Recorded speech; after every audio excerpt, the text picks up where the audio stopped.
great to have you with us. And I am Jim Masters, and this is the Jim Masters Show. It's great to have you tuned in from wherever you're watching, because we're going to take you into a wonderful wonderland of Christmas. There's a very special book, and you're getting the news here on our show. It is called the Evergreen Christmas Tree, and it's a beautiful, heartwarming, inspiring tale, and you're going to want to get your copy. Matter of fact, this is exciting news because this is launch week for this book, penned by Jimmy Byrge, and he is amazing. He's a writer that promotes bonding and traditions from his heartwarming stories. He's described as a modern elder, and this is his first children's book, and it really is something very, very special. You'll be moved.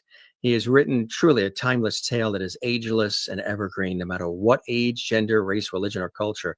The Evergreen Christmas Tree you see on your screen will be also enjoyed in multiple languages and embraced for future generations as well. It's a very, very special book, folks.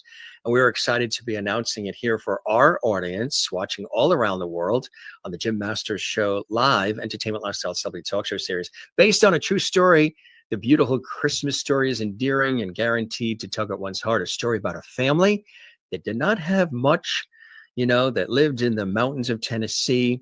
Frank and Virgie Ann, so excited for Christmas. Mom and Dad not knowing what to do as money was short that year, and off on a journey to find the perfect Christmas tree that represents love and standing up for what you believe in. This enduring story is not only a beautiful Christmas story of hope, but it also is a movement of replanting our live Christmas trees and giving back to this beautiful planet. Again, this is something really beautiful and very special, and it's something you want to add to your wonderful Christmas reading collection. It's a heartwarming story. It's going to be available on 16 platforms, too. One of the platforms will be Barnes & Noble, as well as Amazon, global distribution in 4 languages, English, Spanish, German, and French. The story includes a deaf character, an older gentleman named Raymond, who teaches the town sign language. They've included 15 sign language signs at the end of the story, so Raymond can teach the world sign language. And they created a movement with this children's story book in such a beautiful way. It's also going to be available in ebook, paperback, and hardcover as well. Something very, very special. And this is really endearing and heartwarming. And there is Jimmy right there reading this fabulous tale to somebody special. We're going to tell you who the cast of characters are that we have on our show. We've got actually several guests joining us from all across America. We're very, very excited about that. So this is something very special, near and dear, especially as we're kicking off the holiday season here. We're doing it in style.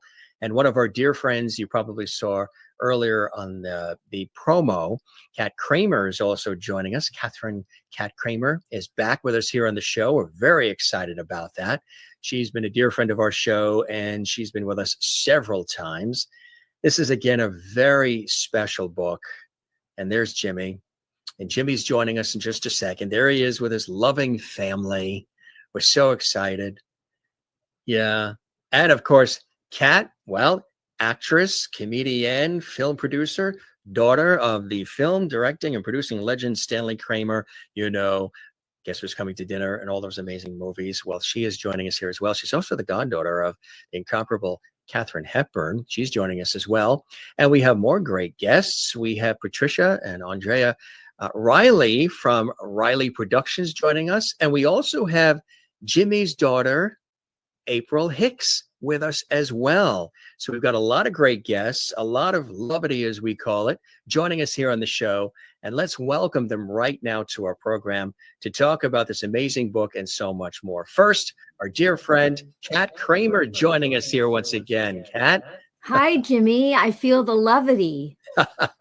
Welcome. As Katharine Hepburn would say, the levity. The levity, exactly. And it's so nice for you to be back with us for some more. You were with us for our Quincy Jones tribute. You were with us for a lot of other great things. And it's always a beautiful blessing to have you here. And we also have Jimmy is here, and April. Welcome, gang. It's so nice to have you here on our show as well. And congratulations on the book. Well, thank you very much. It's an honor to be on your show, and I never ever dreamed in a million years I would be here today, but everything is a blessing, and looking forward to sharing our story with the world. The pleasure is all mine. And it's nice to know that you dreamed since childhood that one day you'd be on the Jim Masters show. That tickles my heart. We love hearing that. Did you record that? Let's use that in a promo. And we have more great guests here on the show. Patricia and Andrea Riley from Riley Productions, LLC, joining us. Good evening, ladies. Welcome to our show. Good evening. Thank you so much for having us. Yes, Jimmy, it's a real honor to be on your show. Thank you for having us. Oh, the pleasure's all ours. And it's always nice to get into the holiday spirit when you do it with great people who love the holidays and celebrate the holidays. And in this case, this fabulous book that we were talking about, I'm going to continue to talk about. First, let's talk, Jimmy, what was the inspiration for writing this beautiful book? And again, congratulations on this. Really is a work of art, and just not only the words, of course, but the illustrations, the cover. I mean, this really, you spared no expense. You put your heart and soul into this, and thanks so much for doing that. What was the inspiration? Well, it's been a while. 2008. Me and a business partner of mine, we were running a tourist train in the mountains here in East Tennessee, and it was getting through the fall, and we were getting closer to Christmas, and we were thinking about what to do on the train. And there was a big franchise event going on with the train rides at the time, but we were a little too small, still in our infancy, and so that wasn't for us. So I thought I would just sit down and try to write our own Christmas story. And so, as I've mentioned to others before, I sat down and wrote it in about 45 minutes, probably. It just came to me so fast that I couldn't keep up with the pen to write it down. But so I wrote the story, and I wrote it about the only thought that came to my mind was a brother and sister that I grew up with, Frank and Virgie Ann, two childhood friends that they were a big part of our community, and they went home to be with the Lord too early in life, but they were my inspiration, and they were dear friends, and so they were the only thing that came to mind to write about, and God gave me this story in a few minutes, and that was it. And someone else bought the railroad that we were running our train on, so I never got to read the story on the train as it was originally written for. So I just kept it hid for many years, and here we are. Met Patricia one day, and I was telling her about the story, and she loved it and asked me to email it to her, so I did, and she said, I know just the person to send this to. So she sent it to Kat, and that's kind of how it all got started. It's really amazing when you think about it, right? How all of that came about. Yeah. So you had the idea for the story, and it's a beautiful Christmas story of hope and inspiration and love and caring. And I think our world, we talk about it a lot on our show, our world can definitely use a lot more of that vibe, that feeling, that camaraderie, and rooting for one another, and finding the perfect Christmas tree and all the things that go along with that, and the people. And it's just really something very special when you have something like this available, especially for children, because children really do need these positive messages. They see so much these days, so much negativity and so much violence and all the yelling and fighting. They see all the adults going crazy. They just need to be kids. When I was a kid, we were kids. We were playing outside. We were having fun. Christmas was Christmas. Summer was summertime. And whatever was going on in the adult world, the adults took care of that. Kids really need to have things like this that give a sense of hope and inspiration. And you really nailed it in such a beautiful and tasteful way, Jimmy. And of course, you have somebody special to the left of you there. April, if you can slide in just a bit closer to that. There you go. And then we see your beautiful face. Tell us about your lovely daughter, April there, Jimmy. Well, she's been around for a few years. She's our firstborn. She's my mountain girl. I've got two beautiful daughters and very proud of both of them. April has been helping me on this journey, especially since I met Patricia and Kat. She's a big help keeping me straight and keeping all of my copyright stuff up and all of the hard stuff she does. She's a big help to me, and she's the mother of our grandchildren that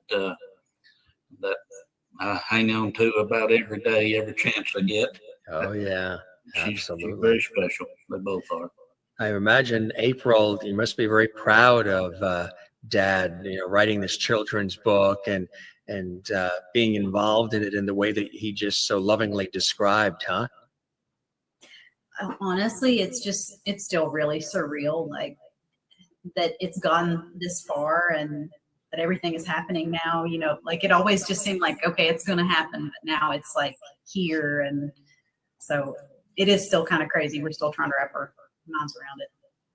It's a beautiful thing, isn't it? And, you had the kids, so what this book would mean to children. It's something quite special, isn't it, April? Oh, for sure. And she read it to the grandbabies, and they asked to reread it and to reread it and to reread it. So that was a good time. And you've been doing a little of that yourself, huh, sir? Yeah.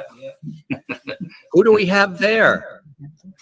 That is Maddie, Kate, and Cody. That's the grandbabies. Cute. They've stole their hearts. Oh, I can tell, huh? In front of the fireplace. I mean, yeah, a lot of happy love there. I love that shot.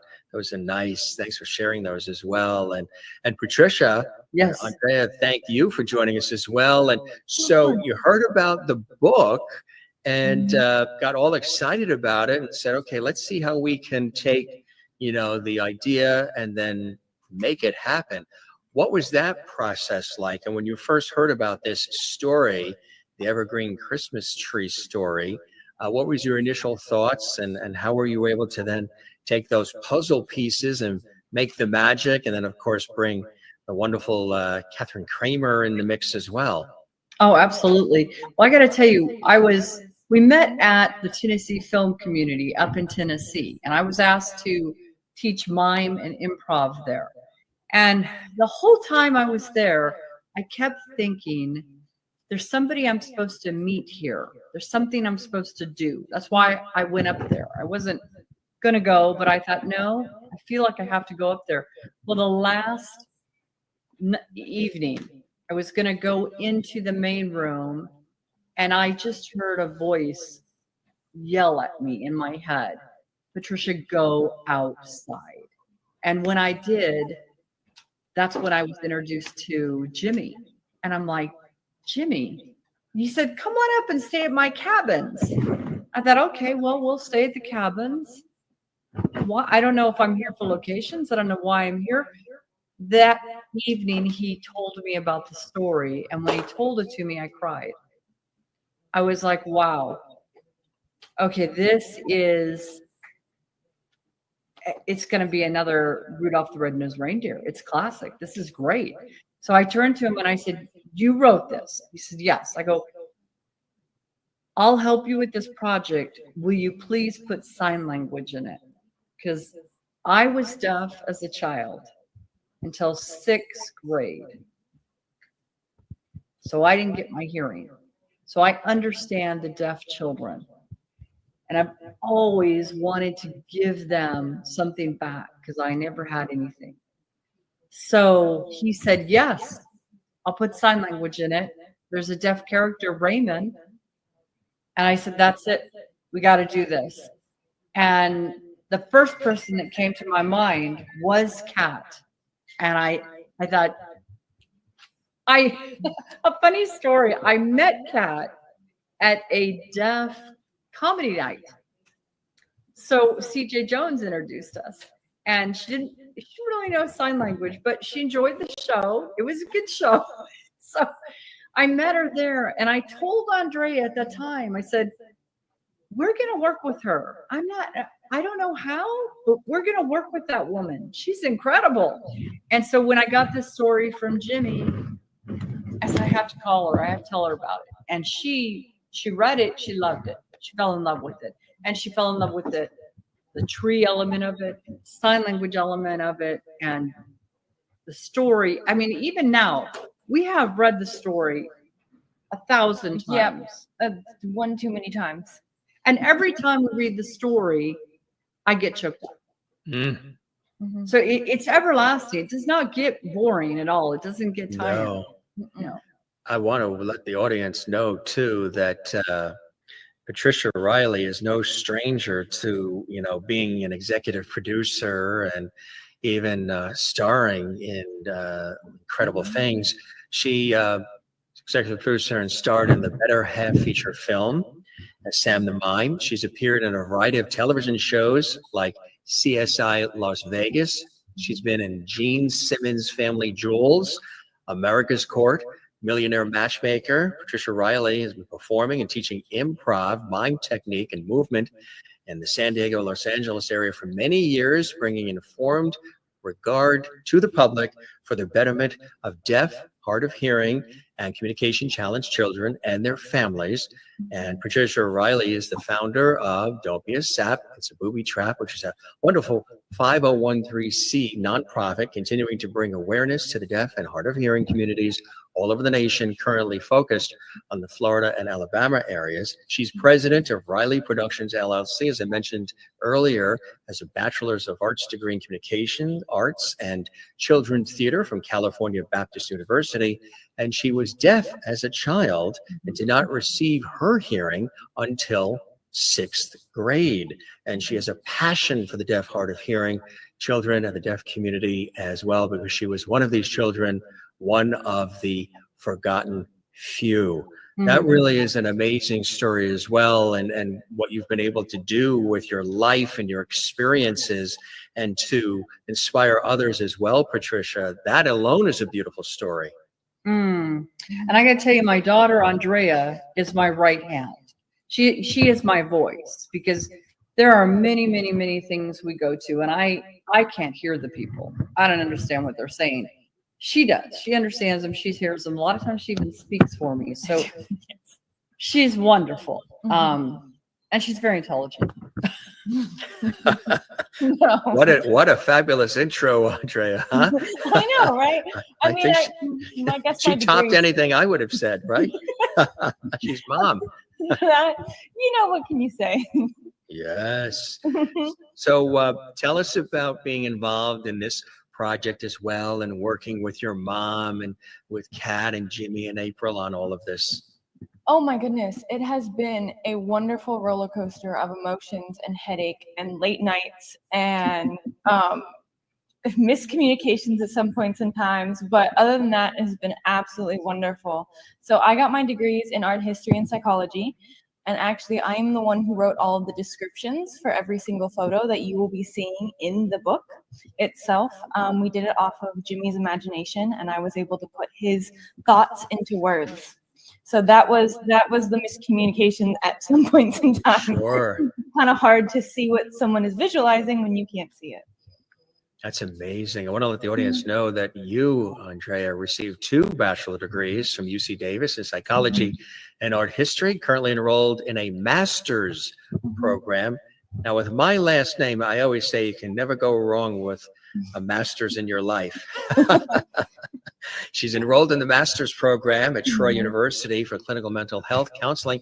She has been published 3 times, with her final publication by Johns Hopkins University as well. And she grew up in Hollywood, being on and around sets since she was 10. She worked on The Better Half feature as an art director, as well as stepped into the role of an extra when needed. She was on Gene Simmons' Family Jewels, Maria My Love, and was a part of the pilot for America's Most Awesome Parent.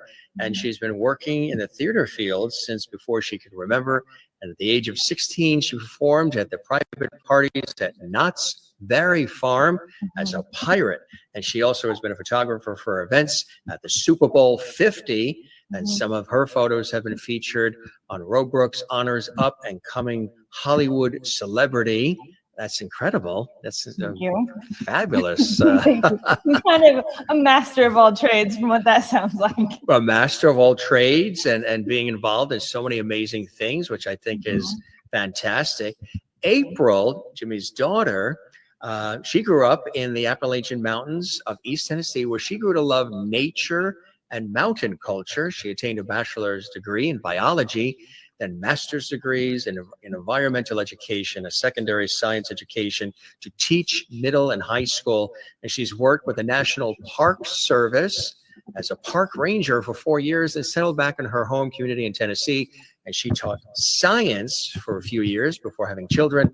Now, of course, a stay-at-home mom, homeschooling and homesteading mom as well. So everybody has these beautiful stories and beautiful things that they're doing in their lives. So you can see why there's so much heart and soul, in this book and in everything that we're talking about here. Jimmy grew up in a coal mining community in the mountains of East Tennessee, where he grew up to love the mountains and their people and their incredible beauty. Spirit and love for the Appalachian Mountains inspired his writing and fine-tuned his writing skills, and his faith, family, and heritage are defining characteristics. And his generosity and sense of community enables his writings to create such spirit and realism. You feel as if his stories actually come to life. He still lives in his home community with his wife and near his children and grandchildren. And Jimmy has many stories of wonderful adventures that take place in the beautiful Tennessee Appalachian Mountains. And the Evergreen Christmas Tree will be his first published children's book. Lots of stories to tell and songs and poems about the Tennessee mountains and the people that molded his appreciation for them. And he shares their stories before they are forever lost. Some people are asking, our viewers we welcome watching all around the world, could this be like a Hallmark movie or something like that? Believe it or not, this is where Catherine Cat Kramer comes in. She's already got that going. She's ahead of everybody. She's already working on the ideas to turn this into a beautiful short film. My dear friend Cat, welcome back to our show. And tell us what your thoughts were when it's sort of like as round robin here, how it then came to you with this beautiful story and this beautiful idea. Amazing, Jim. Thank you so much. I have to say, this is an honor to be with all of you, and I don't believe in accidents. Not only is the story a classic, but, I'm always looking for projects that I can bring in accessibility and inclusion for the deaf community and disabilities community. As you know, I advocate for the disabilities community, especially the deaf community. And when I read the story, Patricia brought this to me even before Jimmy and I had a meeting. First thing she said was, we're going to have sign language in the book. There's a deaf character, but we're going to include signs so that people can have them in a book, because you just don't get that. They make books, I guess, for the deaf community, and then they make books for everyone else, but this is for everybody, and it has the inclusion of the deaf community. So that was the first. It came to me already ready-made with this idea.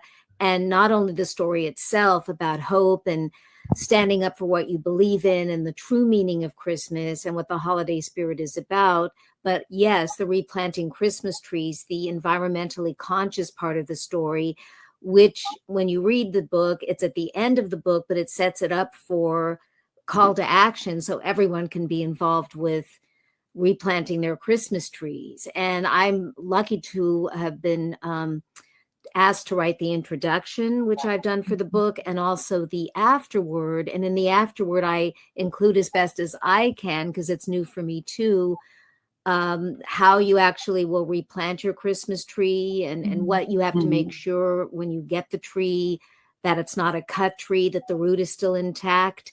And I also list a lot of nonprofit organizations that are about replanting trees and planting trees and ecology and the ecosystem, even down to tree nonprofits and environmental places and parks around the country, around the world, and the tree people here in Southern California, in the Los Angeles area, which is a very famous place where all they think about is the environment and planting trees. And it's all to teach everyone, not just kids, but everyone on the planet, how we can give back. So I was so excited because the story on its own moved me. But when you add these other elements, it just reaches so far and wide.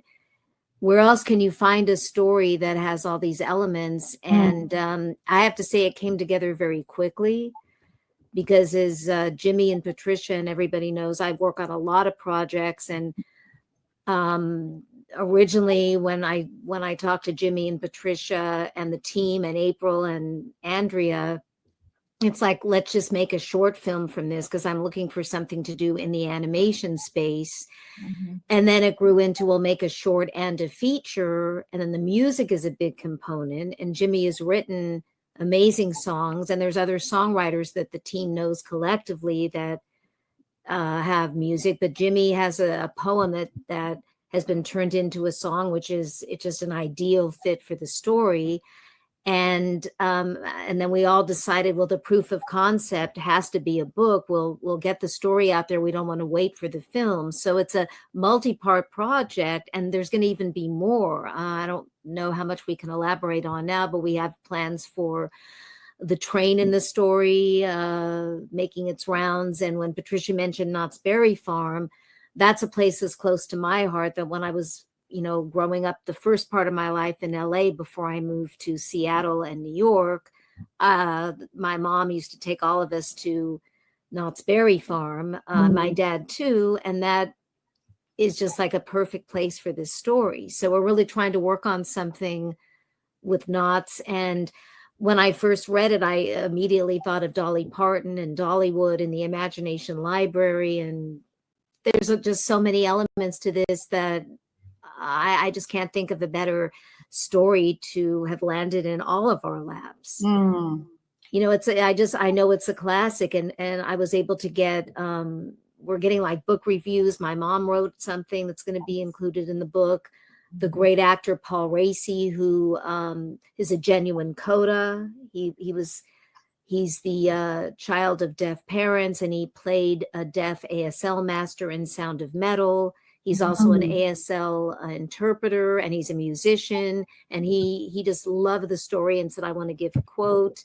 So there's going to be a lot of just great endorsements and great support from the community at large, not just the deaf community, but everyone. And talking to a lot of environmentally conscious experts, they want to talk to us about and advise us on how we can replant our trees and how everyone can learn from the story. So I'm just really excited and to be on board with this great team. Absolutely. And having your beautiful and magical touch, Kat, just adds, it sort of solidifies everything. Catherine Kat Kramer, of course, which we've mentioned several times on our series when she's been a guest, a former Miss Golden Globe ambassador. She's the founder of Kat Kramer's Films that changed the world. As I mentioned, really an actress and singer. She's a humanitarian, a philanthropist. She's a comedian. She's a film producer. She's a writer. And with Kat Kramer's Films that changed the world, an international cinema series to showcase motion pictures and documentaries that raise awareness of important social issues. She is the daughter of legendary filmmaker Stanley Kramer. He made some of my favorite movies, and I'm sure some of your favorites as well, everybody. Actress, producer Karen Sharp Kramer as well. And she is the godchild and namesake of screen icon, the wonderful Katharine Hepburn. And she has starred in 4 one-woman shows as well. And she's always developing all kinds of things to bring entertainment and inspiration to all of us. She won awards for her roles on stage as Helen Keller in The Miracle Worker and Anne Frank in The Diary of Anne Frank as well. And she's been in Great Expectations and Joan of Arc and The Lark. And she appeared in the Vagina Monologues, and she served on the dais and opened the program for the Pioneer Luncheon, honoring the performing idol Lily Tomlin, and she received a standing ovation with her special salute musical parody called Dear Lily Tomlin. She's an animal rights advocate. Ms. Kramer reimagined the theme song from, it's a beautiful song, Bless the Beasts and the Children, as an anthem for animal rescue and wildlife protection organizations. She was honored with the Compassion Award from Braveheart Women. She's appeared in many films, Going Shopping, What Just Happened, Little Fockers. She created the role of Frances Rye, multiple characters in the web series Child of the 70s as well. She won Best Supporting Actress in the 2019 Love International Film Festival for her role as Fran in Turnover, award-winning indie film streaming on Amazon Prime and other platforms as well. And she's also a Rolling Stone aficionado. When she was a guest on our show, we talked about that. Kat recorded an album of Mick Jagger cover songs and obscure Rolling Stone tunes titled Gemstone. And Kat Kramer sings Mick Jagger and Keith Richards. And she served on the board of directors for the Hollywood Media Professionals and is a founding board member of the Palm Springs International Comedy Festival, serves on the advisory board for both the LA Press Club, Los Angeles Women's Theater Festival, and she is the CEO of Forget Me Not, which is wonderful, Anita Moore Productions, and was instrumental in nominating and securing Ms. Moore for the posthumous star on the Hollywood Walk of Fame. See, when you have Kat on your side, yes. She established also, very important, the Hunt for Humanity Award, which is something really fantastic, part of Kat Kramer's films that changed the world. The award is given to an activist who uses their voice to fight for human rights, animal welfare, advocacy, environmental justice. Kat is also, she launched something fantastic, She Rose, hashtag She Rose for Change, and that festival and podcast as well, and the Shiro Award. And she's also created an outreach program called New Voices for Change to present original screenplays and theatrical works exploring social issues and subjects with an emphasis on global impact, diversity, and inclusion. And that's just a short list of what lovely Kat Kramer in the upper, it's like Hollywood Squares in the upper right corner there, has been doing with her existence. And it's beautiful stuff, Kat. And so that's why I know when you mentioned to me your involvement with this, that Jimmy and everybody was in good hands. Wouldn't you agree, folks? I definitely agree. Yeah. Along with Jimmy's excellent story and Kat's excellent guidance, and then the two of us working in the sign language world and the editing, I am really confident in the story. It's amazing. And the fact that I saw it, but then Kat reaffirmed it, I was like, yes, I knew it. Thank goodness. You know what I also wanted to say is it's based on truth. So Jimmy can talk about, but Virgie and Frank were actual brother and sister, the other way around, sister and brother that Jimmy knew. And that's why I believe he was guided in writing the story. So it's really a true story, and it's rooted in reality. And I think most Christmas stories are not true; they're fiction. But you have something that is like a tale, like a fable, but it's truth as well. It's authentic, and it so much represents Tennessee and the Appalachian forest. And I remember when we were before the book was even a reality, when we were still just, getting it together, not that long ago. Like I said, it came together very, very quickly, because most projects can take 5 years or more. So this is one of the quickest ones, because it has a great energy behind it, not only the team, but some kind of force. There were all these amazing photographs that Jimmy sent of the real locations, and then trying to get that to be illustrated in book form was a real challenge.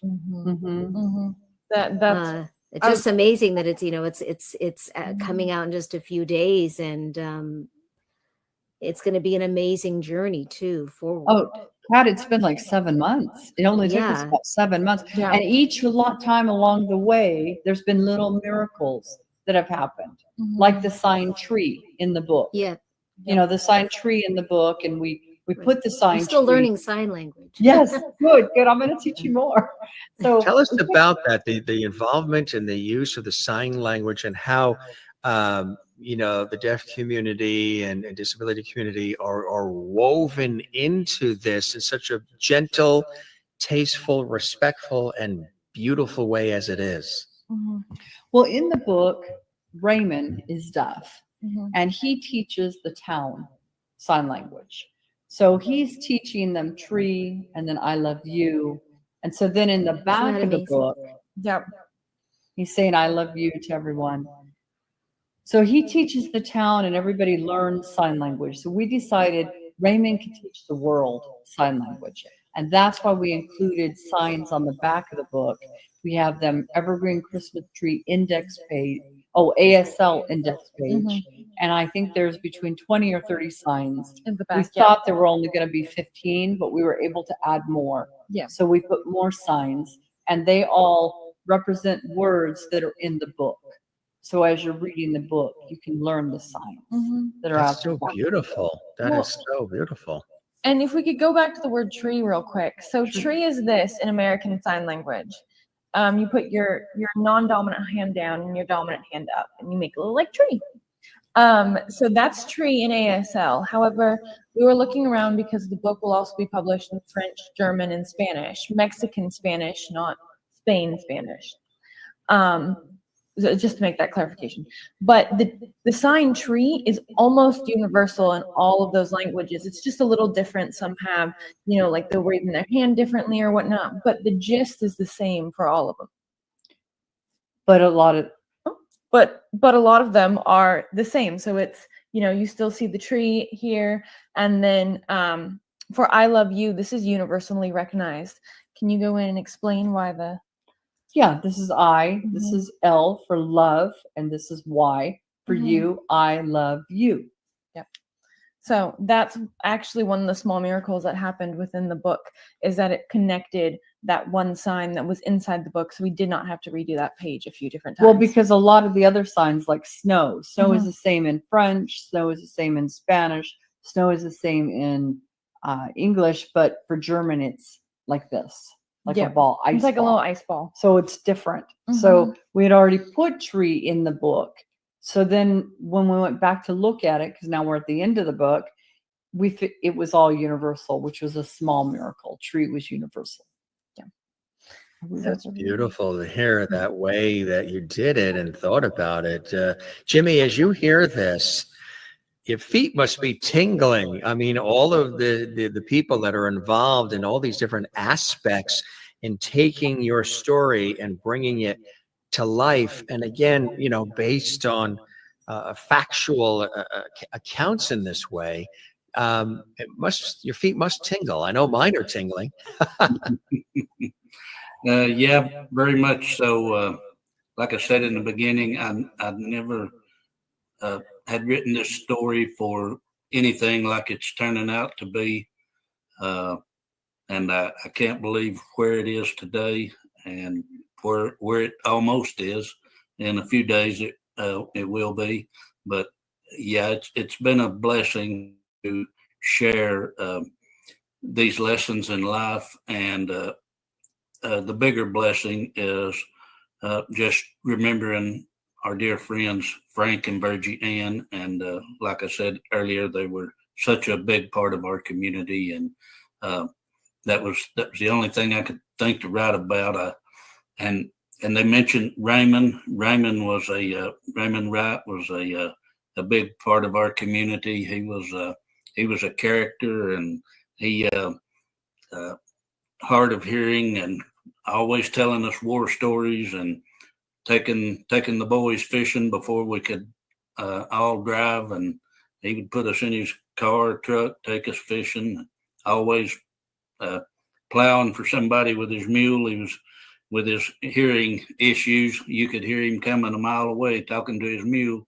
So you knew Raymond was around. But yeah, all of this coming together, it's just it's really just, it's crazy the way it's all happening and falling together. And I believe maybe Kat said she didn't believe in coincidences, and I don't either. I know things always happen for a reason, and if this story helps somebody, to God be the glory. This is we're here, as I mentioned on another show. We're here to help one another, lift one another up, and to do for one another, and not put ourselves first. So anything that this story can do to brighten someone's day or lift somebody up or empower someone, then that's an awesome feeling. That's a true blessing. Yeah, we got to pinch him to make sure he knows it's real. Right. Exactly. It really is based on the true story, the beautiful Christmas story, endearing and guaranteed, as I mentioned, to tug at one's heart. A true story about a family that didn't have much, that lived in the mountains of Tennessee, Frank and Virgie Ann. There's a lot of Frank and Virgie Anns out there right now with the holidays coming who don't have much, and hope that they can get a tree and a gift or two for the family and get a turkey on the table or what have you. This is a wonderful message, as I mentioned, a Christmas message of hope, and to also step back and realize the things that are really important in our lives. And it's our relationships, it's one another, it's believing in oneself, it's being hopeful and sharing compassion and empathy and understanding and listening to one another and caring for one another. Might not agree with everybody, but caring for one another and taking time for one another. Because I always say the earth spins a lot smoother on its axis when everybody gets along and we're sort of in it together. That's what we're meant to be, together. And in this story here, you sort of share that passion for life, even with there being not a lot of resources. It's what you're able to do, and believing in it, and believing in the beauty and magic of Christmas and all of that comes to bear in the faith side, and all the things that Christmas brings to all of our lives. These are things that resonate, and this book sort of lifts those things to another level, Jimmy. It's almost too, like, Jimmy, it's almost like Kat had mentioned this. When I read the story, it's almost like Frank and Virgie Ann are dancing in heaven or wherever. Because the force, it's like there's too many coincidences to say they're coincidences. They're magical moments all along this storyline, even to meeting Jimmy and to reading the book and handing it to Kat, and the sign language, just all the components. It's like somebody else is helping us from another dimension. Somebody is definitely. Yeah. Yes. That's the Yeah, thing. what right I have to there. say is that it's, it's for children, but when you think about like the age group, we were always thinking like 6 or whatever, but no, I think 4, start them very early is what a tree expert has talked to me about. I was very interested in getting this book in their community.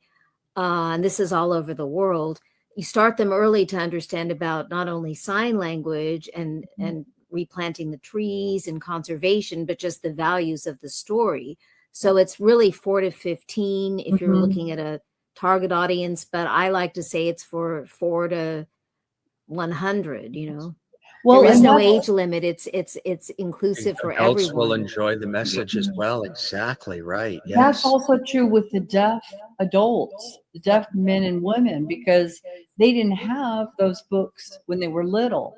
So when they pick up and they read that book for the first time, they're reading that, and it's like, wow, this is my book. It's mine. I mean, I remember when I worked with the deaf schools in when I was fresh out of college with Denise Den. This was back in the 80s. Thank you very much for that. No problem. Marley Matlin took the Children of Lesser God, and Denise Den was offered the part, but she stayed to teach instead. But at that time, you've just ramshacked me now. Sorry. I just remember the little boys would carry the Little Mermaid dolls around them. They'd carry these dolls. And I'd ask them, why are you carrying the doll? You're a little boy. Why are you carrying the doll? He says, don't you know? Don't you know about this doll? And I said, what's special about the doll? He says, this doll, it lost its voice. Oh, he says, this doll understands me because it lost its voice. And I went, oh, wow. They identify with the Little Mermaid because it's like them. The doll lost their voice. He lost his hearing. And so even the adults in the, 50.9 million now, that was 2017, deaf and hard of hearing people in the United States. They're going to pick up that book and they're going to read that and they're going to see that sign language and they're going to say, this is my book. This is my book. And especially since it's one of the first Christmas stories with ASL in it. Like that's completely different than everything because we have like Elementals with Marvel, and then we have King Kong with that ASL, and even Avatar. But this is a Christmas story, right? Yes, it's the first Christmas story. Yes, and you can bet the film versions are going to be open caption and presented that way, not just waiting till it's on Netflix or whatever. So they can see the captions. It's going to be presented like it should be, like all films should be. And that's what's so amazing about the book too, is, just like when you're looking at the signs. And as you mentioned earlier, I've always been very aware that the sign language in different countries is slightly different. And the fact that not everybody knows that the book will include that, but the tree sign is pretty much universal. And this, by the way, is applause in deaf. That I do know. The deaf version of applause. And I'm still learning. But no, I mean, I have goosebumps just looking at the book, realizing that sign language should be a second language for everyone. So even though it's in German and Spanish and French and English, and it'll be in more languages as the platforms expand, I'm sure, but all of it's in sign language in every single country and every nationality. And that should be the language that we all know as a second language. No matter what our main language is, sign language should be something that we all learn. I feel it should be mandatory in the schools, but through this book, I know Andrea is working on something for this book to also be an educational tool in the schools beyond just April is. Oh, it's Sorry. April, right? Yeah. Right. April. My apologies. Okay. April, do you want to talk about that a bit? Yeah, tell us about that. Well, I was a teacher for a couple of years, like you said earlier. So in reading the book and thinking about like how we might take it to our local elementary school here, it made me start thinking about like ways to correlate the things that are in the book with some of our state standards. So I put together some lessons for kindergarten through second grade, and then a set of lessons for third through fifth grade that talk about the story and also about Appalachian culture in general. Some of it is about like the wildlife here. It just really depended on like the standard for the different grades, which lessons ended up in which curriculum packet. So we're going to eventually make those available after the book comes out so that teachers or homeschoolers can find them on the website. Yeah, it could be the new magic school bus. Yes. Really, Oh my gosh. Yeah. Oh, just a quick fun fact, going back to Kat, how you stated that it should be everyone's second language. It's actually the second fastest second language in the United States. That's true, yeah. Yeah, it's kind of interesting. And a lot of people are picking it in high school over Spanish or French. That's amazing, isn't it? It really is. Jimmy, when this part about the sign language and all of that, which is so beautiful to have as a component of all this, is this something that you had figured on, thought about, could have ever have dreamed of before you even reached out to Patricia and Andrea and Kat came in? Is this something, or did that sort of develop as the rest of the team came in? And of course, April as well being involved. Yeah, that That developed along the way. I had not thought of that, but How cool is that, huh?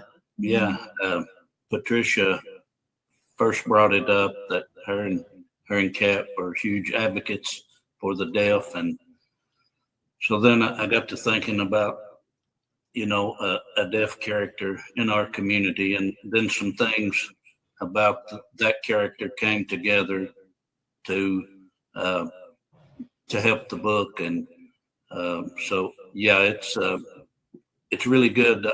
My granddaughter, she's 3, and she came home from school last summer. Let's see, yeah, back in the fall, I guess, or back in the spring, I mean, and we were just sitting around, and she starts doing all this sign language. It just melted my heart, and she's not hard of hearing or anything, but they were teaching her that in school, and that was so precious. Just she never said a word or anything, just out of the blue, she starts doing different colors and just all kinds of different signs, and every week she would come home with a couple of more signs, and so that was such a blessing, and I think this is going to bring a lot of awareness to help a lot of people. And I'm hard of hearing myself, with been around a lot of equipment and factories and things through the years, and so I understand to some degree, but not to the degree of a lot of people. And but yeah, I didn't set out for sign language, but it's been a blessing to be a part of it.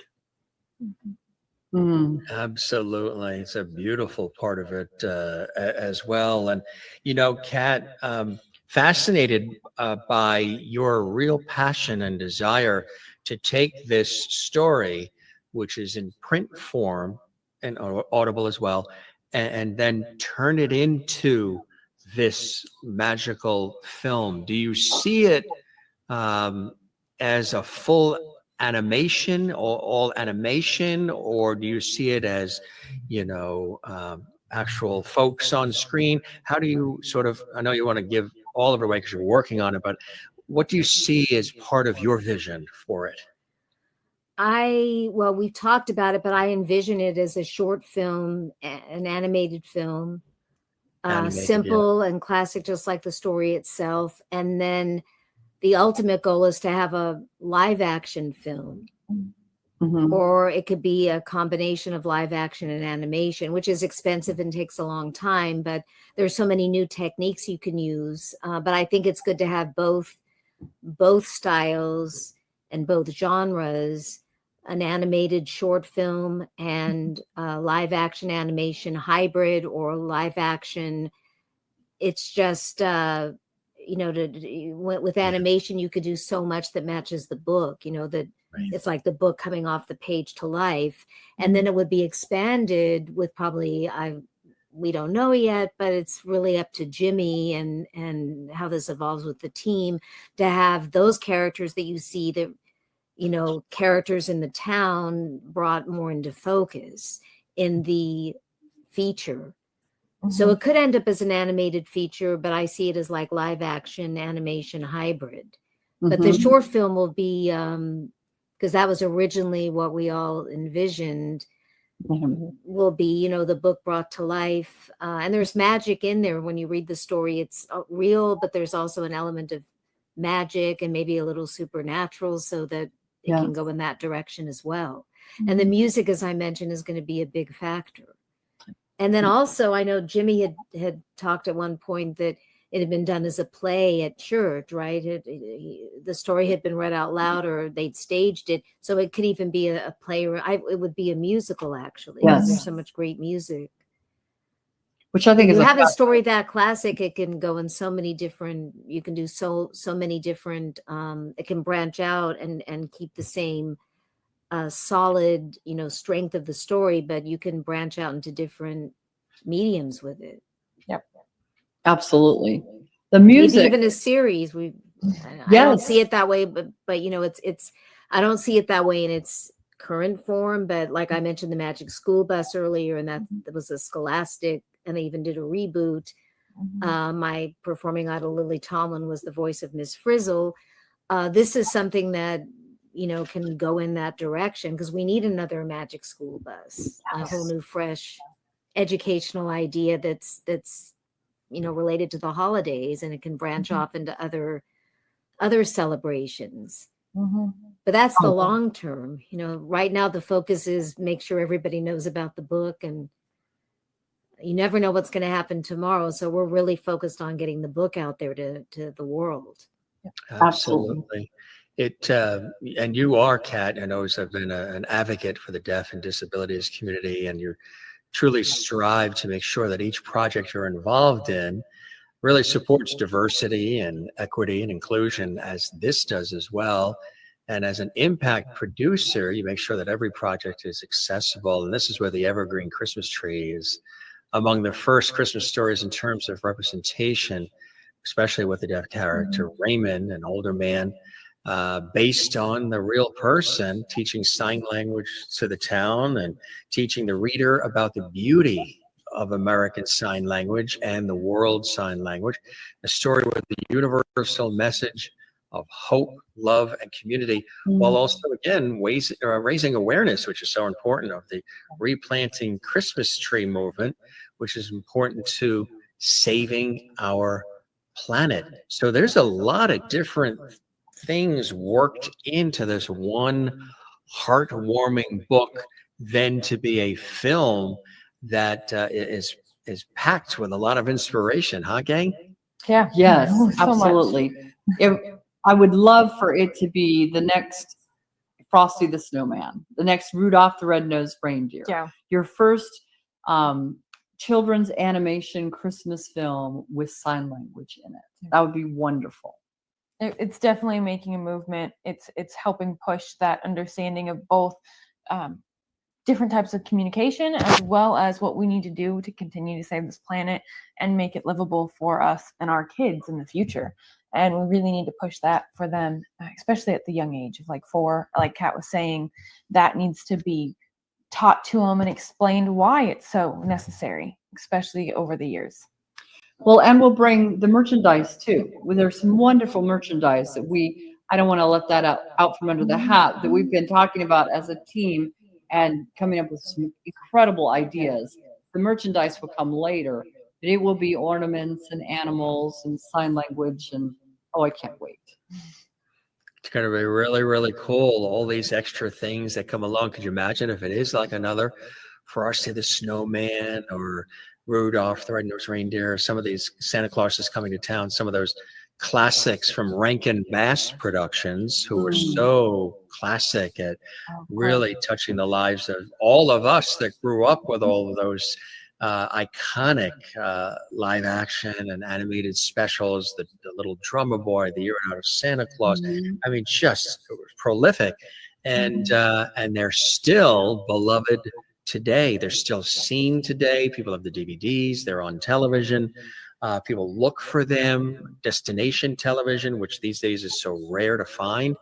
And to have this in that sort of lineup would be absolutely amazing, huh? I still watch all those Christmas movies every year too. They're great, right? Absolutely. Yeah, I put in the books the stories in my introduction, from the Gift of the Magi to the Grinch Who Stole Christmas, the Best Little Christmas Pageant Ever, which just came out as a film earlier this month.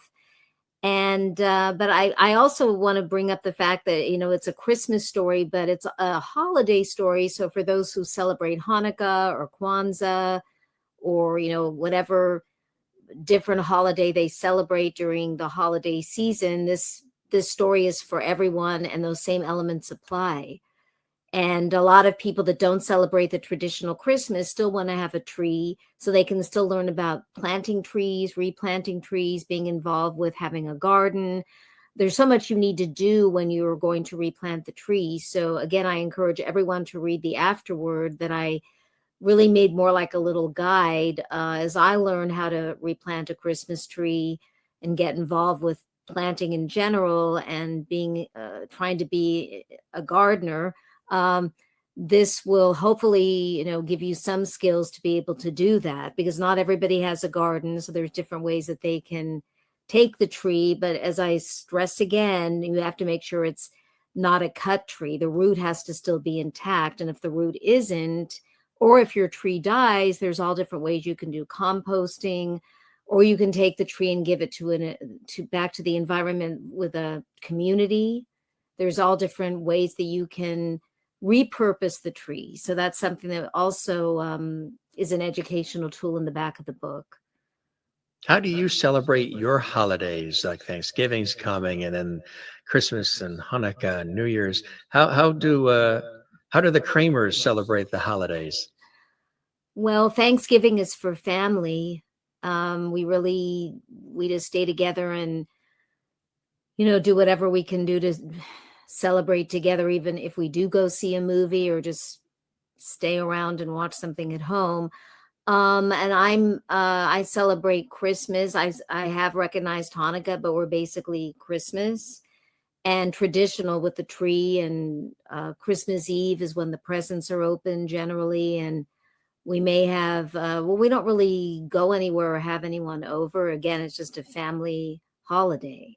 But what I love about the Evergreen Christmas Tree, is to keep your tree ageless and evergreen and bring the spirit of Christmas and the holidays year round.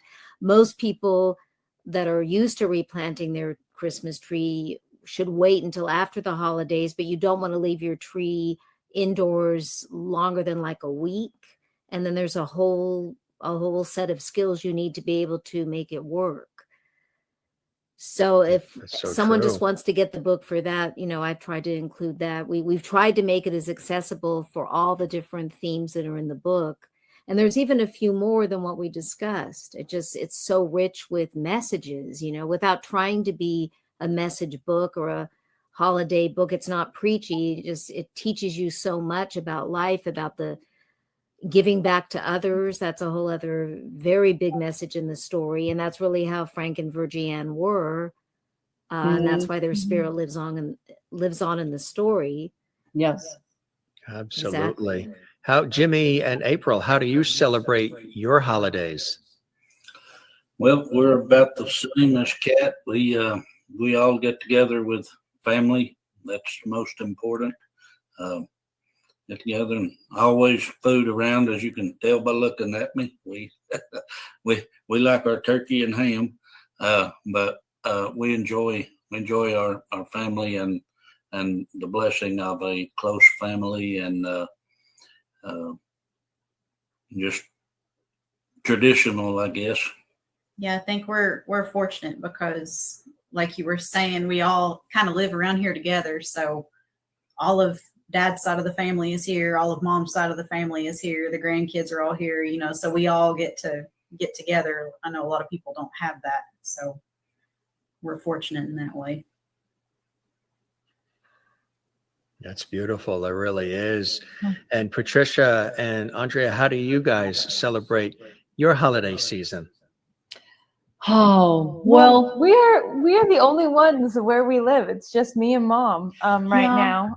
We used to, before COVID, we lived in California, and we'd all get together with my brother, and then I would do Christmas Eve with my dad's side of the family, and then we'd get together and do something wonderful with Mom on Christmas. That's usually where we open presents. But now that we're out in Alabama, Florida area, it's just me and her. And I got to tell you, I'm a little different. I'm way out of the box. Yep, I like a very quiet Thanksgiving with just a few friends and family. But then Christmas, for many, many years, I was doing Santa Claus and the elves and decorating all the Christmas trees. Oh, goodness gracious. I didn't want Oh to my see a God. Christmas tree for years. I didn't want to see another Christmas tree. Christmas Eve, I went around and performed as the Nugget, Santa's favorite elf, to deaf families and to hearing families. And we gave gifts out. And I would do that until Christmas Eve, until like 11 o'clock. Yep. And then finish. And then we would celebrate Christmas in the morning. This year, we're not doing that.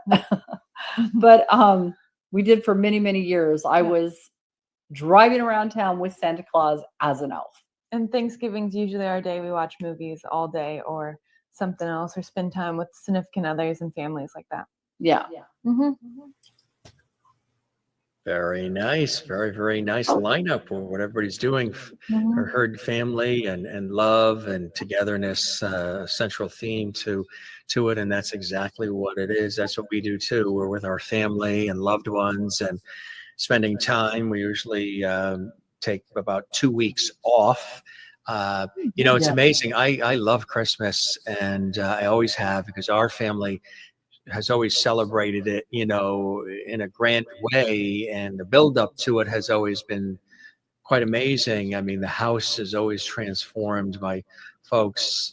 It's just almost like a winter wonderland, and all the Christmas cookies that mom has always baked, and all the relatives, and the festive dinner, and the greeting cards, the gifts, the love, all the house always filled with the Christmas music, and still that way today. And I've always loved the holiday even more than my own birthday. You know why? And people say, "Why? You're supposed to like your birthday more. It's your day." And I'm like, I like Christmas Day more, because for me, it touches upon basically every sense that we have. Of course, you have taste with all the fabulous cookies and food and all of that, and you have the aromas and the smells of the season, the beautiful evergreen tree and poinsettias and other things, and the hearing, of course, the fabulous conversations, the memories that are exchanged around the tree and at the table,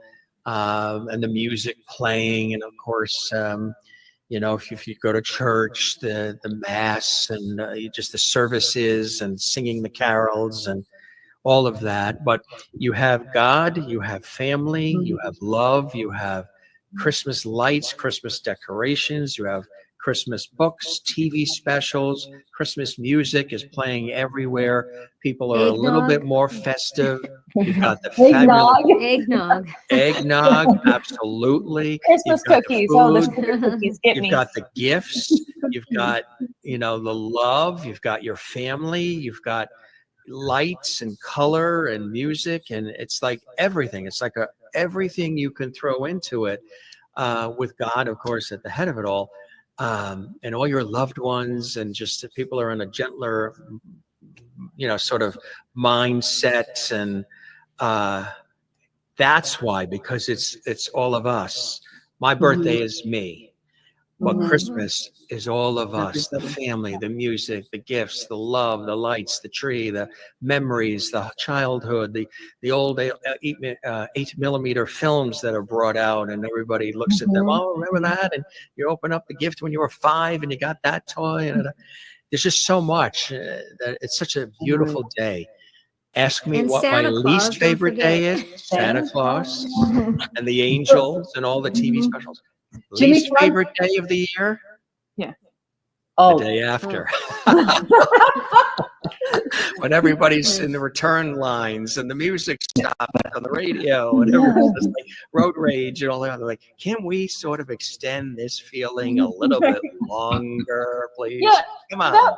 That week between Christmas and New Year's is like the most chaotic, really is, few days, and it's like, my goodness, what is going on? What is happening? Exactly. For the putting the tree up, how long do you? Speaking of trees, evergreen trees, how long do you keep when does your tree go up, and how long do you guys keep your tree up? Well, I'll speak to that. It used to be a big deal, and we would have a huge tree, and it would be real, and artificial trees would never do, and it was up for a week.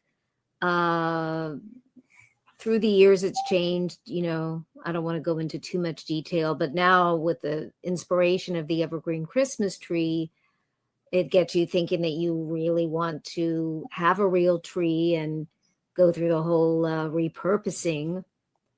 I just, again, that reinforces what we can do to be environmentally conscious and help the planet. And so follow the advice that the tips I give in the back of the book about what to do with your tree.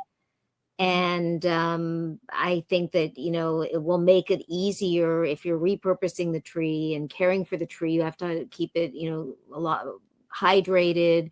There's so much you have to do with maintenance, but it'll make you hang on to the holiday spirit much longer. So there's no chaos as much. There'll be a little, but not as much between Christmas and New Year's, because you still have the tree to worry about, to care for, to keep it ageless and evergreen year round. Ageless and evergreen. I like that. I love that. Can I add one thing to that? Absolutely. From one Jimmy to the next.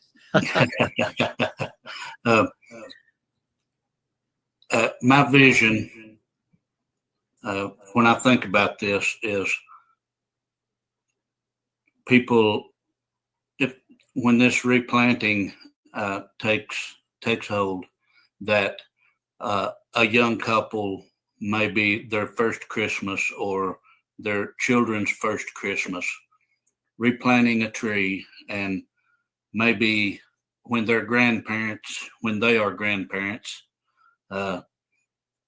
40, 50, 60 years later, they're able to take their grandchildren, great-grandchildren, and stand in front of this tree and tell their story, just because they replanted a tree, and this tree was a special, had a special meaning in their life.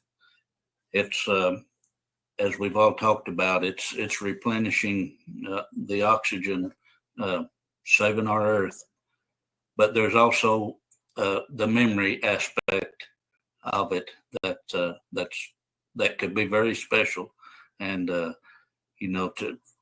be able, as an older grandparent, to share that moment with a grandchild. There's no money that could buy that. So that's kind of what I'm thinking also, is, that replanting is also replanting memories to share with your family for the rest of your life. Yes. Yep. I agree. Beautifully said. We all second and third and fourth that emotion, Jimmy. For Absolutely. Sure. Yeah. Absolutely. How about you guys, Patricia and Andrea? Oh, Well, okay. Before Your tree's there all year long, right? Yeah, all year round we have one. No, before 2017, I loved putting the tree up. Okay, it was a whole thing. Actually, it's been a thing since I was a child. Me and Mom would argue about where the ornaments would go. Oh, I would hang them all over, beautifully dispersed on the tree, and then Andrea would come in and move them all to the bottom of the tree. Because I needed to see the ornaments, and I was, little, so I got a stool, move them. So I would come back in the next day and put them all over the tree. Leave the next day, they would be down on the bottom. And then, and then the cat comes and runs away with him, right? Yeah. Yes, that's it. Yes. No, and then 2017, Mom was asked by one of her very long-term clients if we could decorate some Christmas trees dressed as elves. And 23. she said, sure, why not? This sounds like an eventful time. And we show up to the location, and it turned out to be a 24-foot Christmas tree. And that was just one of the 23 Christmas trees. The other were 12-foot. And we had to decorate them and then undecorate them. So I found more elves. We did, yes. But prior to 2017, I loved Christmas trees. Now, since we haven't been doing it for a few years, because it was only like a 2-year run, 3-year run, sorry. I love decorating trees, and it usually, I have actually really bad allergies. So bringing in a real tree would be horrible, because I have. And we have a beautiful artificial tree decorated with big, not glass ornaments. They have to be plastic now because we have cats. This year, we're going to get one of those the cat tunnels. I don't know if you've seen them, but they're like these cat tunnels that go around Christmas trees. Yeah. So that will be on top of the skirt, so the cats can go under the tree and not up the tree. But yeah, my allergies, because I have an autoimmune disease, Ehlers-Danlos syndrome, does not allow me to have a real Christmas tree in the house, sadly. I have allergies too, so that's a good point. It can be rough. But I love lots of lights on the trees, and I love those big bulbs. And then I always find we have looks like the elf hat and the elf feet, so it looks like the elf fell into the Christmas tree. Oh boy. Beautiful. Really, really But- beautiful. My Christmas presents are going to be all evergreen. The Evergreen Christmas Christmas tree. That's what I was going to say. Yep. That's what we can really do this this Yep. season and continuing on is to gift people with the book. Yes. You know, the illustrations, we got to tell it, we'd be remiss not to mention the illustrations are really spectacular. Yeah, and that's all we're able to show, Jim. You got like an We've exclusive got an there. exclusive here. Let's see. I think we've got a graphic for that. There we go. Exclusive. We're always prepared at the Jim Masters Show. But the artists that did the illustrator is extraordinary. The detail in all of this, Yeah. you know, They sketched it first. They sketched it with pencil. and how they did it. Yeah, sketched And it then- first. And then we would approve it, you know, if we wanted to add something or change something. And then after that, they would add the color to it. Yep. And they did an Right. incredible job. These artists we're working with are incredible. And they brought the book to life in about 3 months. I think so. It was about which is 3 months. Yeah. Incredible. For how many Yes, which is we have. amazing. Yeah. You know, Yeah. when I look at the illustrations and just the textural nature and just the detail, it reminds me of another fabulous animation film that aired on PBS. It came out around 1982. You've probably seen it. There's no talking. It's all music, and the animation comes to life. And the textural nature of this reminds me of that. It's called The Snowman. I don't know if you ever saw that one, but that is Yes, so yeah. beautiful, so touching. Look for that and watch that if you haven't Yes. seen it. Oh, definitely. It's this boy that, you know, I don't want to give too much away, but the boy looks out his window and he makes a snowman in front of his front yard, and Wait, I have seen that. Yeah, I've then seen the it. snowman comes to life, takes him Mhm. to Santa's workshop to the North Pole. All this, it's really very touching. All musical, no speaking. Mhm. Oh, wow. You don't even need the words in the way, only because the visuals and the music just sweeps you off your feet. But just in looking at the beauty of the illustrations, it's got that sort of textural feel to it, which is really amazing. Yeah. Wait till Really you see the book in the whole finished book. Can't wait. And you know, Can't when wait we to think see about that, yeah. translating that to for animation, this is a Yes. template to use. But Right. as I said before, we can expand on it, or Absolutely. you know, even add, but keep the simplicity. Keep the simplicity, add the music, add sign, we can do. And I know when I was creating the descriptions for all of it, it was really important to Jimmy to keep that feel of the Tennessee mountains and Yes. the whole feel of how his town really looked. So that was, we had to bring in the pictures, and then we sent those pictures to the illustrators. So there was a connection between the mountains and the illustrations itself. Oh, what did Jimmy, you kept saying, we don't want them to take the mountain out of the mountain man. Is that it? Right. That was it. Yeah, wasn't yeah, I it? believe so. Yes. Okay. And you know, some of the nonprofits I've included are like Detroit or New York, that you know, that you don't think of trees, but they're trying to do that as much as possible, is Mhm. plant trees in the neighborhood, or have, you know, forests, and really preserve our ecosystem. There's something. And this teaches the importance of that. Yes. Jimmy, I also wanted to say, one real important part about this book that Kat wanted to make sure happened is that it stayed to the realism and it stayed to the honesty of the story.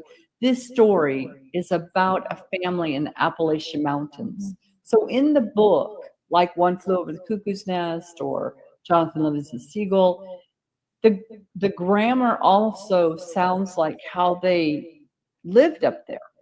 So some of the sentences, maybe we wouldn't say them in California like that, but we don't live in the Appalachian Mountains.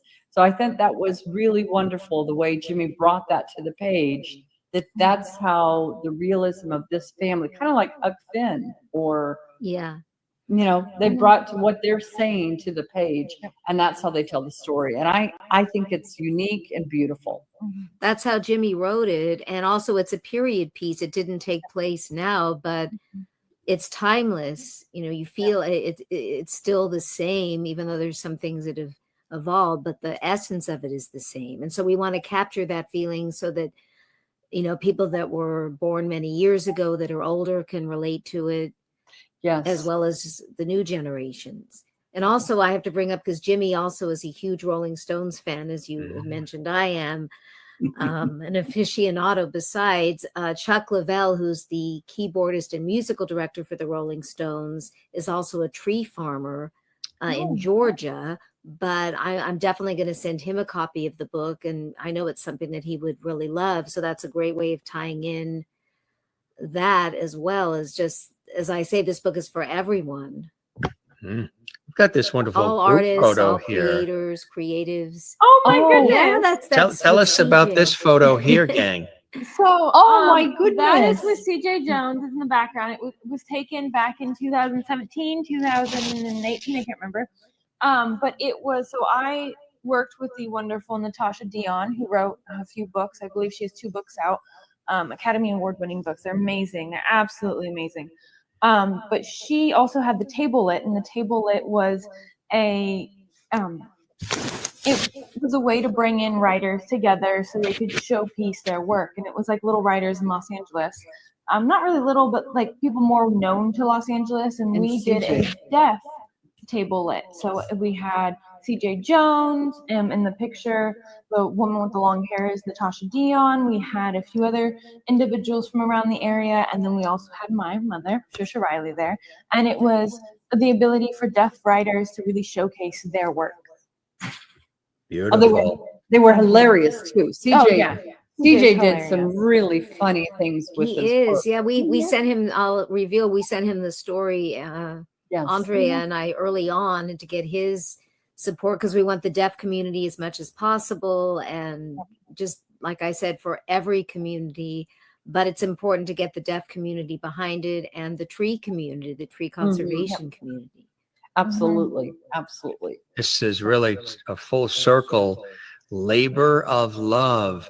Definitely. From when Jimmy's had the idea and then put pen to paper, and then April was involved, and then bringing in Patricia and Andrea, and then Catherine Kramer. Just here we have, well, when you have people who are of a similar mindset come together, powerful and beautiful things happen. The story of the idea turns into all that we're talking about, including a upcoming potential short film and other things, and merchandising. And of course, the book itself is something spectacular. This really is a wonderful way to kick off the holiday season, gang. And I really appreciate all of your time and generosity of time, and being so real and open and authentic and loving about it, and sharing this extraordinary story that is designed for children, but everybody would fall in love with. And congratulations to all of you for the Evergreen Christmas Tree. Well, Thank Jim, you very thank you much. so much for having all of us and being so generous with your time and giving us the platform, your amazing platform, to share the Evergreen Christmas Tree with the world. And levity, I mean, that title fits. Yes. Honored to be here. Thank you. Thank you. No, the pleasure is mine. What happened was, there's a little backstory. When the show was first started at the beginning of the pandemic, I whisper that because YouTube goes crazy when it hears that word. So I whisper it. And I said the show initially, because people really were needing that. And I said the show has a lot of light, love, and levity. And one time, being here on the East Coast, sometimes we can talk a little fast. I tripped over myself and I said, yeah, and the show has a lot of light levity. I'm like, where'd that come from? Levity. And the audience jumped on that and they said, levity. Wow, we love that word. Guess what, Jim? You're Mr. Levity, effective now. This is Levity Hall. We're your Levity squad. And the guests are now part of our Levity family. Love and levity together. Levity. And that's where that whole thing happened. It was a chance flub, which was a good flub. You'll have to have the Hall of Levity and give A whole, Levity Yes. awards, right? Well, This came up I with that. Kat, the first time you came on, everybody said you're a Lovety, so you're already in that hall. And now we have Jimmy and April and Andrea and Patricia, part of the Lovety family as well, which is really something very, The very Lovity special. family. People have been Yes. commenting as well, some really beautiful comments. We've been sharing all of them. Sherry's in Kansas, USA. Thank you all for being here with us, introducing the amazing book to us. I can't wait to read it and see where it goes from here. And she works with young school children in Kansas. Some wonderful ideas. Love the sign language aspect as well. One of our We'll regular get the book to her viewers. for sure. Yes. Christmas is for sure all about family. Thankfully, we all live close to each other. I have a 7-year-old grandson, 7-month-old granddaughter. So it's going to be amazing. And Maureen is in Arizona. She said she was going to be getting the book as well. And yeah, this is really fantastic. Just what an amazing opportunity for learning. Wonderful. A great team assembled here. Jimmy's in great company. Wonderful team. I say Jimmy, of course, we're all technically born James, and then Jimmy's like an affectionate version, or Jim. And I tell people, you can call me James, Jim, or Jimmy. Just don't call me late for supper. My cousins that have known me still say Jimmy. There's cousin Jimmy. They use Jimmy because my father, we're all James. I'm like the 5th James, and it goes all the way back to Ireland and England and all on my father's side. And so he's always used Jim. So as a kid, Jimmy, and then I stepped up to Jim as my career, and I got it past the age of like 18. Suddenly I morphed into the Jim. But I love when I'm in a supermarket and a guy that's like 82 years old with a cigar in his mouth, pushing his carriage, goes, "Hey, Jimmy." It's such an affectionate way when you hear that, it's like an affectionate way of saying the name. And I tell you, you guys are really special. And this was a real pleasure having all of you here. And I wish you nothing but continued blessing and joy. Come back and see us again. Kat, you're already an indoctrinated Lovety member, so you're here. We check in all the time. And I guess I got to say, gang, isn't Kat Kramer like the best? Isn't she amazing? He's incredible. Definitely. Yeah. He is incredible. She He's reached helped me out. so much. She and her team reached out to me. We've been talking about this for weeks. And this is the show behind the that I knew scenes. that we all had to be on to get the Evergreen Christmas Tree out there to the world. Yes. And Jimmy didn't disappoint. No. And I believe, Jimmy, you're Irish, right? Descent. Jimmy Byrge, is that Irish? Am I right? What was that? I didn't catch Are that. you Irish? Are you like Irish ancestry? or I Scottish? don't think so. Or is you it are German? tonight. You are Yeah, you tonight. are You're tonight. honorary Irish. Honorary Well, Irish. Patricia I'm Riley. afraid to run it Riley back. is, Riley, right? of course. Right? Yes. Riley. Riley is. Sure. So you know what the Irish say when we have a lot of my friends are the stars of Celtic Woman and Celtic Thunder and all the, because I've interviewed them on PBS, and so they've all been guests here. So the phrase is, and it was very funny, when I first said it on this show here in America, we laughed about it. Well, actually, they said it first, and when they were guests, and then I repeated it, and a lady had typed in comments. She said, "What? You, Jim Masters from television and radio and all, and the guys from Celtic Thunder or the ladies from Celtic Woman, you were doing Irish crack?" And we're like, wait, no. Let us explain, madam. CRAIC, Irish crack means fun times, good times, jovial, happy, laughs. That's not, we don't want anything in the paper that says otherwise. That's what Irish crack is. Oh, I didn't understand that there was a different spelling. Now I understand. So we were all having Irish crack tonight. a good Yes, jolly yes, old oh. time. Jolly old time. It's funny, right? Words have Mhm. different, Yes. you know, you have to stop and explain. It's amazing. You guys are Same the with best. sign language. The Same with sign same language. thing in sign language. Yeah, You can- oh, sure, right? So easy to sign a bad sign. So easy. But I I want better learn those. Oh, you're gonna learn. Wait, can I Every teach once in a everyone while, when sign? somebody cuts me off, they give me a couple of different signs. Yeah. I try to avoid those, I'm not gonna teach and I you don't one. respond. But I could teach you one before we leave. This is merry or happy, Right. merry, and then you take your right hand and you go Christmas. Mhm. Merry Christmas. Or you can say Christmas tree, because this is C. Mhm. So Merry Christmas to you. That's beautiful. That's beautiful. Mhm. Let's all do that for our viewers, right? All right. So Patricia will lead us off, and Andrea. So Take your two Merry hands, go up. Christmas. Your Christmas. non-dominant hand goes down like a table, and your Christmas. dominant hand touches your palm, and you go Christmas, like a Christmas tree. Christmas. There, you got a cat. You gotta get that. Merry You gotta get that other Christmas. hand up there. Yeah. And then this will be Christmas Merry tree. Christmas. Yep, and you make a C. So our Yeah. hands are looking like this because this is C in sign language. Oh, so that's the C for Christmas. Yep, Oh, I Christmas. like that. Jimmy? There you go. Yes, April, let's see. got it. Your arms are too low. And then this Very- is J for Jimmy, like Right. a little J. J. Oh, that's the J. And yeah, Wow. you just take your J and go up. You go I I. like that. Hmm And I had a sign name, Beautiful Cat. Hope I'm Oh, doing that right. beautiful cat. Okay. Yes. She has a sign name. My Yes. sign name. So this is theater. Put your two Oh, hands. yes, up, yeah. Right. So they took P's and they just go Patricia. Oh, wow. Theater. And Denise didn't give me that sign.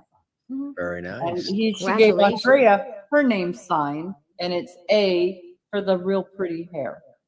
Because my hair. Oh. And then it curls when it gets humid. So yeah. See, you learn something new on the Jim Master Show every day. That's why you have to watch every day. Really amazing. Patricia and Andrea, thank you very much for sharing all of your wit and wisdom and joining us. And I hope you enjoyed the time with me as much as I have with you, and you'll come back and see us. Yes, an honor. please. Yes. Yes, we'll have to get Jimmy and April their sign names Absolutely. next time, right? Absolutely. Jimmy and April, thank you for joining us as well and spending all this time, and congratulations on the book. And I hope you enjoyed the time with me and all of us, and you'll come back and see us again soon.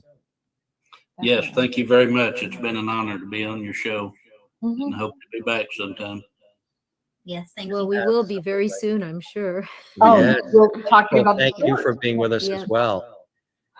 Thank you so much. And everybody have a great Thanksgiving. Okay. Yeah. Oh, Safe yes. Joining and us, peaceful and and happy and it's always a beautiful treasure when you're with us, and we love having you here, Kat Kramer. And oh, I love being hope you here. enjoyed the time with me as much as I have once again with you, my friend. Oh, I Mm, did. Thank you. Happy Thanksgiving. It's a lovety week, a lovety month, Lovely. a lovety year. I love really it. is. Blessings and joy to all of you. Thanks again for everything. Congratulations. We'll be looking for Congratulations. not only the book, because the book's coming down. This is exclusive. So Black book is Friday. coming Yeah. out. Yes, enjoy your Thanksgiving, and then the book comes right out. Time for the holidays, stocking And stuffers. It will be on Amazon, Barnes and Noble, Noble, Apple, Here's Walmart. the Walmart. website too, Apple. evergreenchristmastree.com. We've been showing that. So, and that We're takes still you updating the site, by the way. It's still updating the evolving site and adding as well, content, adding but it's content. established. But it's there, and of course they're all on social media as well. So congratulations on this beautiful book and this wonderful story, and all coming together to share and tell us about the Evergreen Christmas Tree. Love having you guys here. Come see us again, and a real absolute pleasure. Patricia and Andrea, thank you, and come see us again. We'll keep the porch light on. I always say we keep the porch light on for the guests, so we'll keep the porch light on for you. Oh, I like that. I We like hope to that. see you soon. Okay, We'll see you thank you. Thank you, You are Jimmy. welcome. Thank you. Thank you. And Jimmy and April, thank you once again. Best of the holidays. Congratulations on the book. And come see us again, okay? Okay, thank you. Same to you. You are welcome. And the wonderful Kat Kramer, thank you as well. And so glad we put our minds and hearts together to make this happen, my friend. Always a delight to have you here, and definitely Thank come you see us so again. much, my friend. It's just amazing. I'm really with gratitude. Thank you so much for having the team on, and I can't wait till you see the book and read it and experience the whole thing. Pleasure is going to be all mine. We love you, Kat Kramer. Love you too. Bye. Happy Merry. Enjoy Thanksgiving. You too. Okay. What a team. What great spirited people. What an amazing book. Here it is, folks. We'll tell you again that you can go to Amazon, Barnes & Noble and everything. It's launching just in a couple of days. But yeah, they're very excited about it. They've worked hard on this. And what a great team assembled, huh?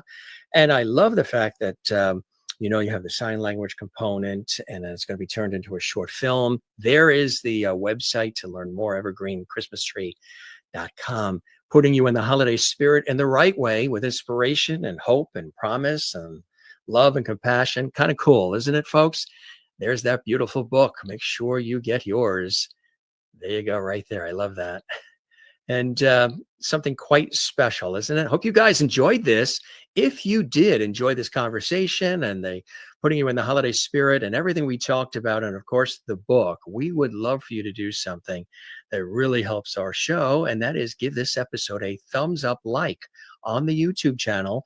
Right by this episode, there's a thumbs up icon. Give it a like, share this on your social media so people can watch it on our channel. This is archived now, so people can see it 24/7. And subscribe to our YouTube channel, Jim Masters TV, and also drop a comment right below. If you enjoyed the conversation or you want to do a holiday wish, feel free to do that in the comments section on our YouTube channel right underneath this episode. Thanks for all the great comments in our chat section. We appreciate all of our faithful, and thank you for watching and supporting what we're doing here, this entertainment lifestyle celebrity talk show series called The Jim Masters Show, where we're bringing back the lost art of conversation and style. And I always say, don't forget to love one another, take care of one another, and don't forget to do the very same for yourself. Come back and see us again right here in Lovely Hall of The Jim Masters Show. We love you all. Take care and be well. See you on the next one. Cheers.